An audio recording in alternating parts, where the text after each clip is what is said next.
It was a Tuesday afternoon, the kind that drifts by unnoticed, when I first heard her voice.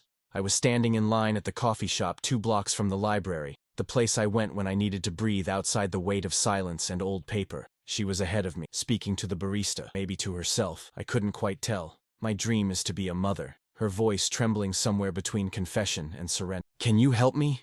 There was an awkward pause. The barista, a kid barely out of college, blinked twice, unsure whether she was joking, serious, or somewhere in between. She gave a tight smile and stepped aside, flustered. I don't know why I said what I did. Maybe it was the way she looked down after speaking, like she regretted opening her mouth. Maybe it was the way her fingers trembled slightly as she reached for her wallet. Or maybe it was the way something in me, something quiet, patient, half asleep, stirred. I stepped forward. "Then I suppose I'm going to become a father." She turned, startled. Our eyes met, not in that cinematic way where everything stops, but in the real, raw way that two strangers look at each other when something strange has just been said and neither of them knows what to do next. She laughed, not the full kind, a soft, nervous sound that caught in her throat. "That was a joke," she said quickly. "I didn't mean it. You didn't scare me," I replied. Most things that are true start off sounding like a joke. We stood there, two people clinging to the edge of a strange sentence. She introduced herself as Emily. I told her my name, James. We ordered coffee. I offered her the chair across from mine, by the window. She hesitated only briefly before sitting down. "I'm not usually like that," she said, her fingers wrapped tightly around the warm ceramic of her cup. "I don't talk like that to strangers. I don't even talk like that to friends." "Do you want to pretend it didn't happen?" I asked. She thought about it, then shook her head. "No, I think I needed someone to hear it, even if it was just the guy behind me in line." I nodded. We didn't talk much after that. We sat, sipping coffee, watching the street. Something passed between us that didn't need words, the kind of quiet that feels deliberate, not empty. After a while, she stood up.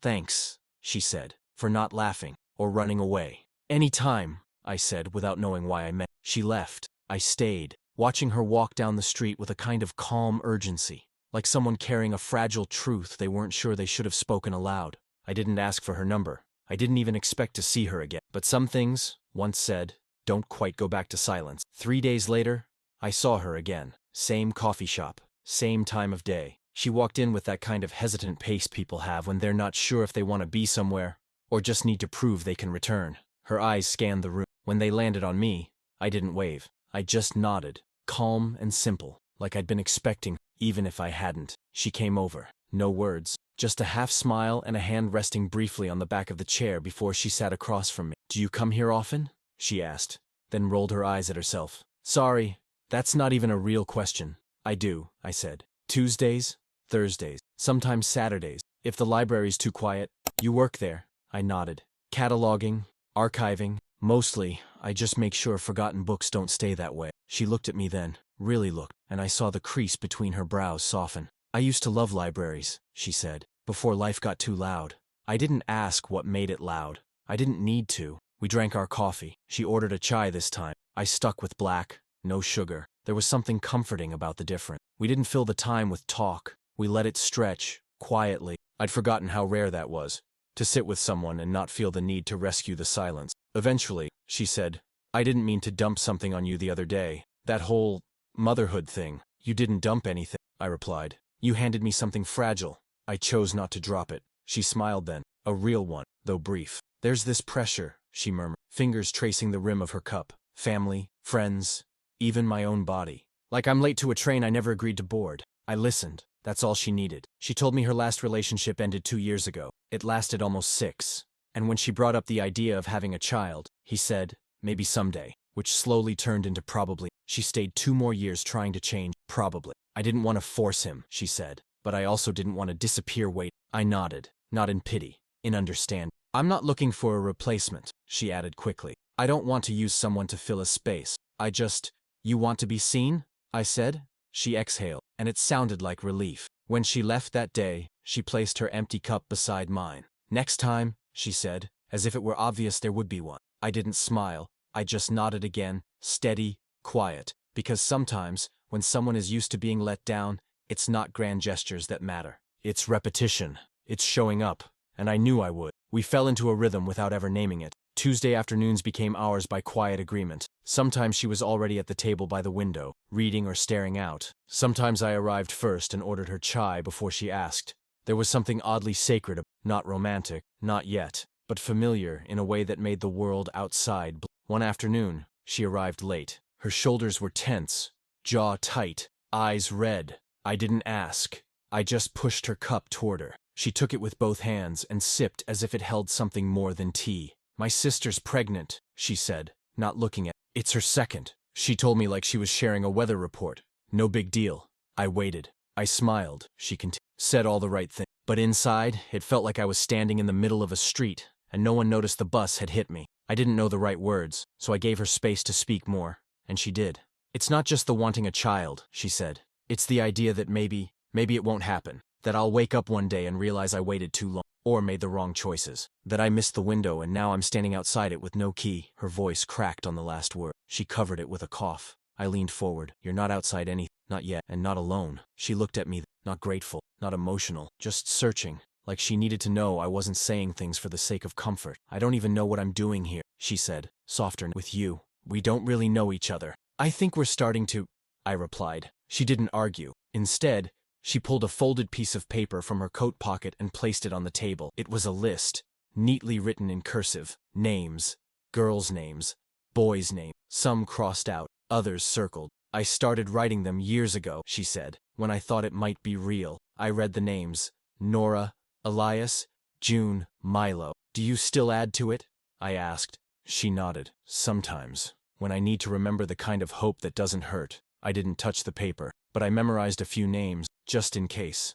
We sat until the shop emptied and the staff began sweeping the floor. Outside, the sky had turned to ash. She stood, clutching the paper. "Thank you," she said, "for being quiet when most people would talk." I didn't. "I'm here," I said. "That's the whole point." She nodded, holding my gaze for a moment longer than she had before. Then she walked into the gray evening, and I remained, the list of names still echoing somewhere in the space between us. The first time I walked her to the train station, it wasn't planned. The wind had picked up, sharp and erratic, and she had no scarf. I offered mine without speaking. She hesitated, then wrapped it twice around her neck, burying her chin into the fabric. We didn't talk much on the way. The streets hummed with early evening, tires splashing through puddles, snippets of phone conversation, the occasional distant siren. She walked half a step ahead of me, not because she was in a hurry, but because that's how people walk when they're used to handling things alone. At the platform, she turned. "Thank you." Again. I didn't say it was nothing, because it wasn't. Instead, I just said, "I'll see you Thursday." She nodded, and the train took her away. After that, walking her became routine. Not an obligation, never asked for, just a natural extension of the time we shared. I noticed she stopped flinching when I stepped beside her. She even matched my pace. Then came the Thursday when she lingered at the table after her tea was gone. Her fingers danced along the rim of the empty cup, restless. "There's something tomorrow," she said. "A consult. Not serious. Just something I've been putting off." I didn't ask what. I only said, "Do you want company?" She didn't answer right away. She looked out the window. The question was written in the sky. Then she nodded. We met at a small clinic near the park. She was quiet on the way, shoulders taut. I waited in the lobby, reading the same page of a novel 3 times over without registering a word. When she came out, her eyes were glassy but dry. She handed me a folded pamphlet, Fertility Options. I took it without comment, tucking it into my coat pocket. "They said I have time," she said, "but not forever." We sat on a bench outside the clinic. The wind had calmed. She looked tired, but not defeated. "I'm not asking you for anything," she said. "I know how this sounds, like I'm dragging someone into something." "You're not dragging me anywhere," I said. "I'm walking because I want to." That was the first time she leaned her head on my shoulder. No dramatic sigh, no tears, just quiet weight, like something finally allowed to rest. We didn't speak for a long time. Later, I found a weekend painting class near her apartment and signed us both up. I didn't ask if she wanted to go. I just handed her the flyer on Tuesday. She raised an eyebrow. "You paint?" "Not yet." She smiled, small and surprised. "Okay then." That Saturday, we stood side by side in a sunlit room that smelled like turpentine and new beginnings. Our canvases were blank. She looked at me, brush in hand. "You're really doing this?" "I'm already here," I said. It became a pattern. Walks after appointments. Art classes. Evening tea in quiet corners. Not declarations, not plans. Just presence. And slowly, almost without noticing, she started arriving earlier, staying longer. Not because she had to, but because I did. It started raining in the middle of our walk, sudden and uninvited, the kind of downpour that doesn't ask permission.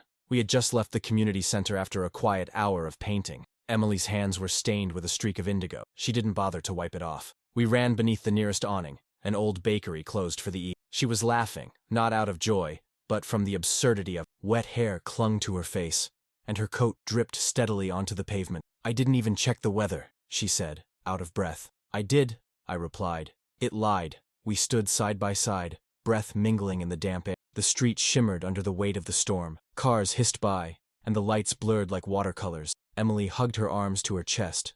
I shrugged off my jacket and placed it gently around her shoulders. She didn't protest this time. "Do you ever feel like the world is waiting for you to prove something?" she asked, not looking at me. "All the time," I said. She nodded slowly. "I think I'm tired of proving. Tired of pretending I'm fine when I'm just keeping myself from falling apart." I didn't speak. I just let the rain say what I couldn't. It fell around us like a curtain, closing off everything beyond the shelter of that awning. She glanced at me, her voice low. "You're not afraid, are you?" "Of what?" "Of me. Of this. Of where it might go." I considered the question. "No," I said. "I'm not afraid of things that grow slowly." She blinked, and I saw her eyes fill, but the tears never fell. She looked back out at the rain. "I think you're the first person who makes silence feel like a place, not a punishment." That's when she leaned against me, not as an invitation, not as a test, but as a decision. Her temple rested against my shoulder. I placed my hand over hers. The gesture was quiet, deliberate, steady. She whispered, "You make me feel less alone." I let that sit. No need to respond. The words weren't a request. They were a revelation. We stayed like that until the rain softened into mist. When we finally stepped out into the street again, we didn't rush. We walked slowly, our feet splashing through shallow puddles, the kind that reflected faint fragments of streetlight. At her apartment door, she paused, still wearing my jacket. She looked at me as if she wanted to say something important, but instead, she just asked, "Will you come next Thursday?" "I will," I said. A beat passed. "Good," she whispered. She stepped inside, and the door closed softly. I stood there for a moment longer, the smell of rain on asphalt rising around me. I didn't feel wet anymore, just certain. She didn't show up on Tuesday. At first, I thought maybe she was late. I ordered her chai, left it steaming across from me, watched the door every few minutes.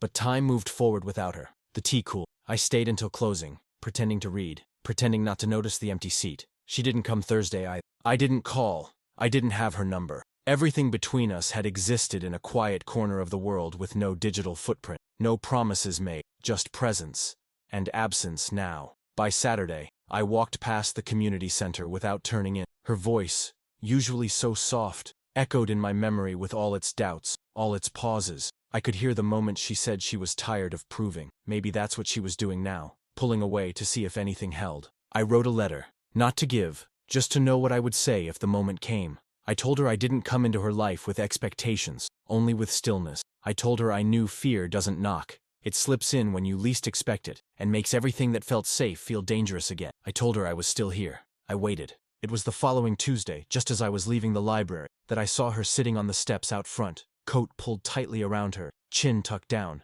I stopped. She looked up.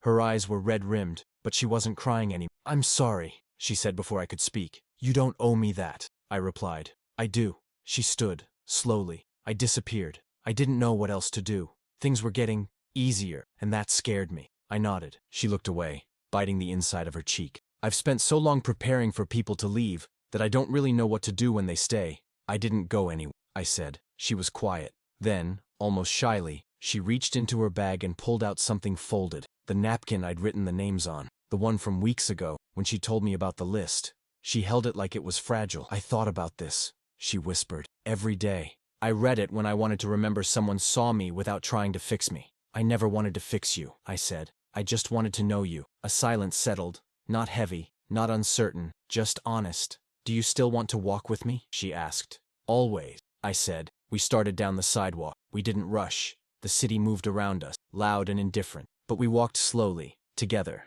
like people who had learned something important about leaving and choosing not to. The following weeks unfolded with quiet certainty. No declarations, no sudden shifts. Just two people learning how to exist beside each other without fear. Emily's presence became less tentative. She smiled more, even laughed out loud sometimes. And her silences no longer felt like she was drifting away, but rather like she was listening inward, making space for something to grow. One evening, after a long walk that ended near the river. We sat on a bench watching the sky melt into copper. She had taken off her shoes and tucked her feet beneath her, the hem of her dress brushing the concrete. "Do you ever think about what you were like before?" she asked, not looking at me. "Before what?" "Before you got good at being alone." I thought for a while. "I think I used to mistake quiet for emptiness. Now I know they're not the same." She nodded slowly, pulling something from her bag. It was the napkin, slightly edges softened by time and folding. She laid it on the bench between us. "I've added more," she said, "to the list." I looked down. The names were still there. Elias, June, Milo, but now there were others. Newer ones. Clara, Rowan, Lior. "Do you want to pick one?" she asked.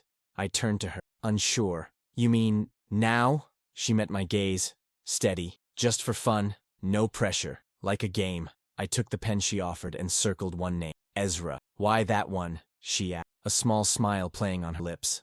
"It sounded like someone who listens before he speaks." She didn't respond at first. Then, with quiet reverence, she whispered, "That would be a good thing to teach a child." The air between us changed, not heavier, just more real, like the space had decided to stop pretending. "I don't know what path I'll end up taking," she said, voice softer. "Biological, adoption, maybe something in between. But I do know I don't want to walk it alone." "You won't," I said, not as a promise, but as a fact already known. She folded the napkin carefully and handed it. "Hold on to it for a while. I think it's safer with." We stood to leave. As we crossed the bridge back toward the city, streetlights flickered on one by one, casting reflections over the water. She slipped her hand in. It wasn't a dramatic gesture. No trembling fingers, no glances for approval. Just a quiet joining, like two lines finally converging. We didn't speak the rest of the way. The silence held everything that needed saying. Later that night, I unfolded the napkin again at home, ran my fingers over the names.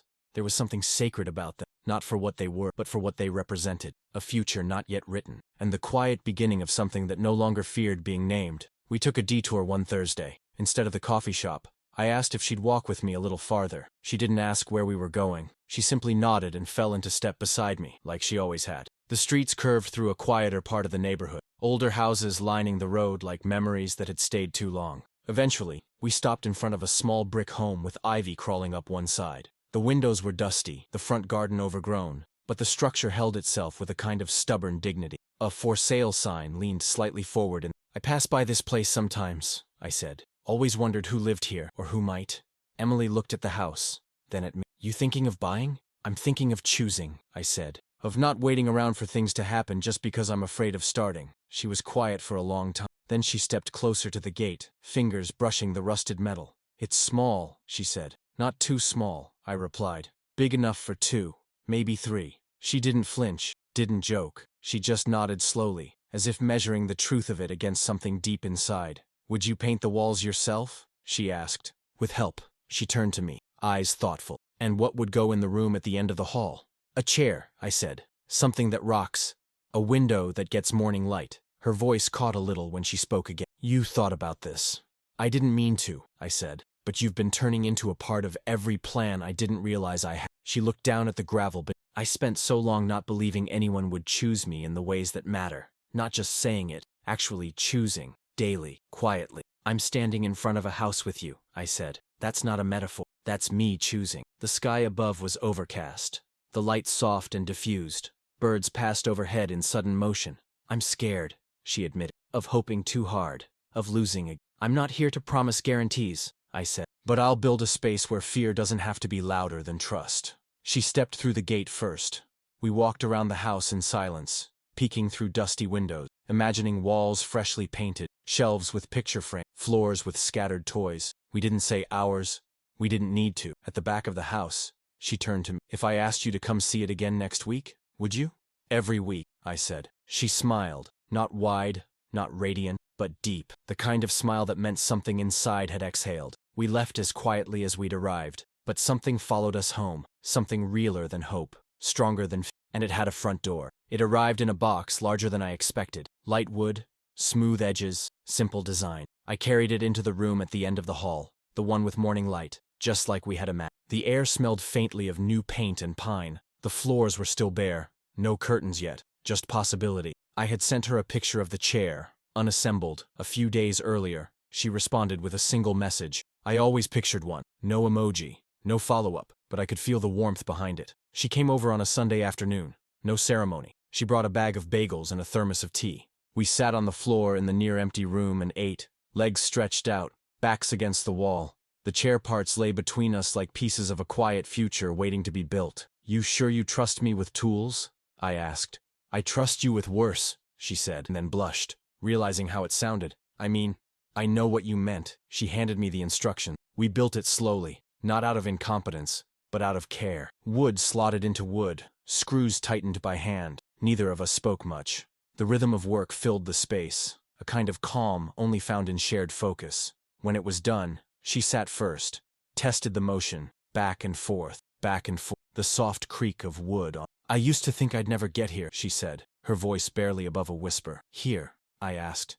"In a room like this, with someone who doesn't need me to be anything more than who I am." "You're already everything," I said, not for effect, just truth. She stopped rocking, looked at me like she was trying to memorize the moment. "Sometimes," she said, "I still wake up expecting to be alone, not just in bed, in life. It's a hard pattern to unlearn. You don't have to unlearn it all at once.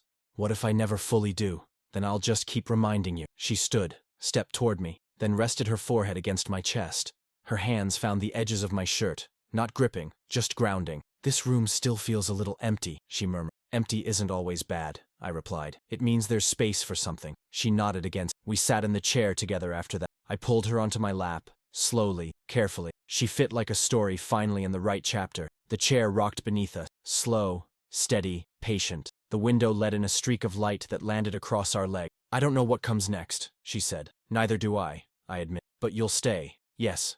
No promises were made that, no grand plans outlined. But the room felt different after, less empty, more claimed, not by ownership, but by belonging. There's a park near the new house, tucked behind rows of modest homes, where the trees lean in close, and the paths are cracked from time and roots. It's not picturesque, it's real. Families pass by with strollers.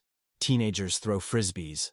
Older couples walk in silence, hands barely touching. We come here sometime, Emily and mostly on weekends, when the sky threatens rain but never quite delivers. Today, we sat on a bench near the duck pond. The water was still, except for the occasional ripple. Children's laughter echoed from the other side. She wore that blue sweater I always knew, the one with sleeves just a bit too long. Her hair was tied back, loose strands brushing her cheek as the breeze shifted. She was quiet for a while, watching a little girl chase after a balloon that bobbed and dipped above the grass. Her eyes followed the scene, but I could tell her mind was elsewhere. "When I was a kid," she said, "I used to imagine being a mother would feel like a destination. Like once I got there, everything else would fall into place."